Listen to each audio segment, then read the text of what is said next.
Have you been cooking your Indian food using all these store-bought masala which may have some unwanted and unhealthy ingredients?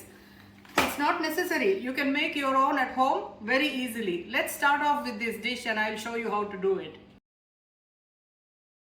Hello friends, I'm Sydney Mommy bringing to you easy, healthy and traditional recipes which also taste good. Today I'm coming to you with this ever popular dish made out of chickpeas known as CHANNA MASALA or chole masala. This is packed with nutrients, it's high in protein and fiber and it tastes great. I'm going to show you how to cook this from scratch including the masala powder which you don't need to buy in the store if you follow this recipe. Let's get into it. So the ingredients for making chana masala, obviously chana which I have soaked overnight.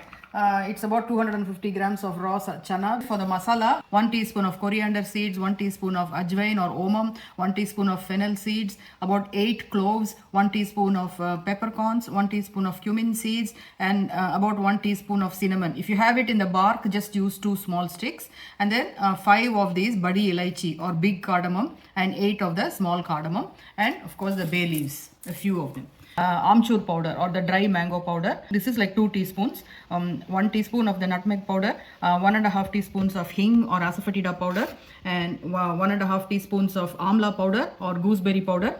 And this is ginger powder, 1 teaspoon, and then 1 teaspoon of Kashmiri red chili powder, and 1 teaspoon of the kasuri methi or the dried methi leaves. Turmeric for the color and thickened cream. This is optional, you can skip it, and the pureed tomatoes.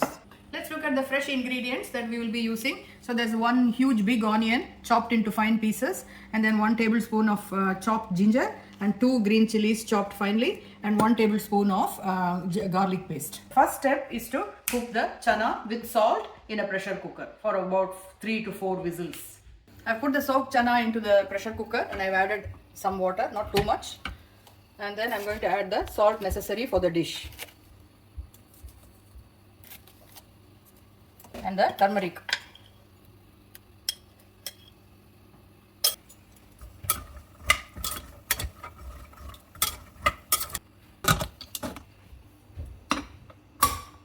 So I have a pan that is getting heated now for us to dry roast these ingredients. I'm going to start off with the whole ingredients first.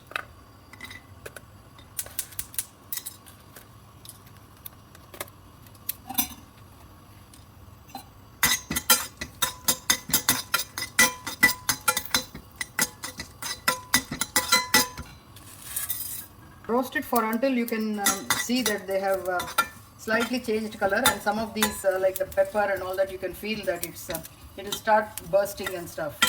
See how the badi elaichi has become like bigger in size. Those are all the indications. Otherwise just do it in low flame for 3 minutes. Also use the aroma. See the aroma you can actually smell now, isn't it?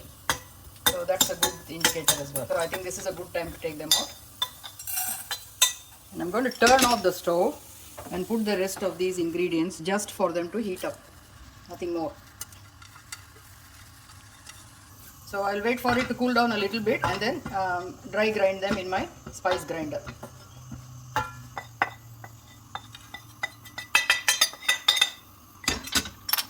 Actually the recipe for this masala says you have to open these badi elaichi and only use the seeds inside. If you can do it, that's good. If not, it's okay. See, you can see that seed inside. See, just the seed there. And take out the shell and remove it. So let's now dry grind these. First the whole ingredients. Now we'll add the rest of it.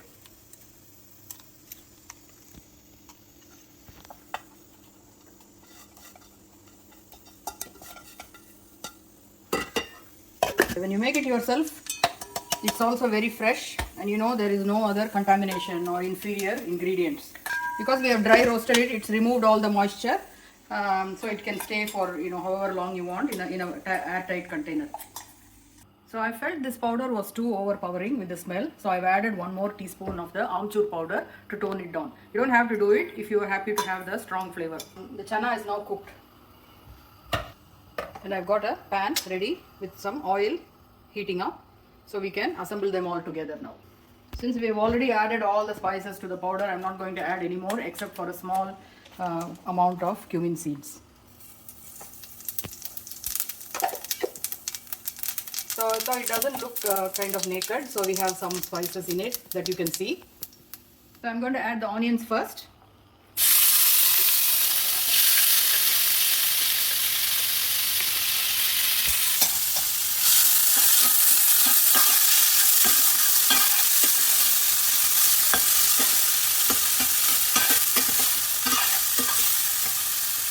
So adding 1 tablespoon of the garlic paste.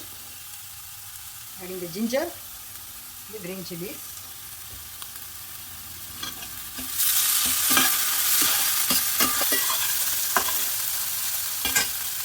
Adding the pureed tomatoes.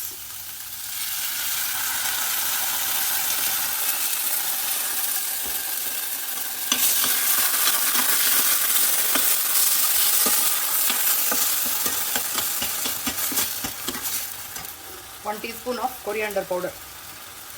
1 teaspoon of cumin powder.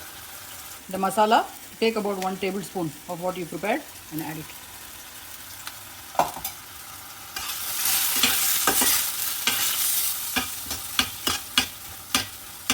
You can always add more if you feel that it's not enough masala.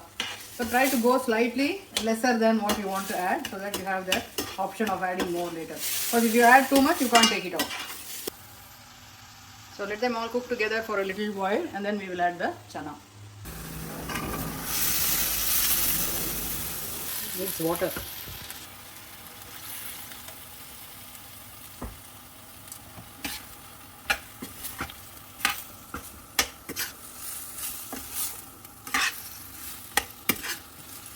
Maybe some more water.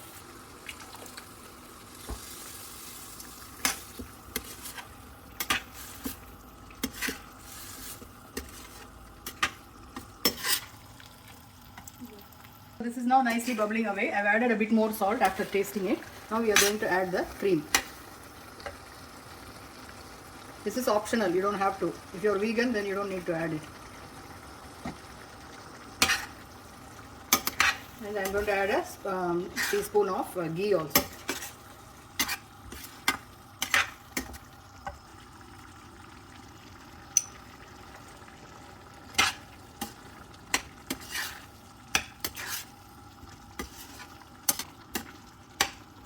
I'm going to add chopped coriander leaves and some kasuri methi. I have turned off the stove.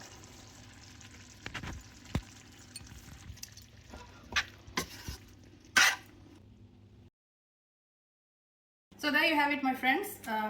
Amazing looking, tasty, nutritious, protein rich chana masala made from scratch at home, including the flavorings.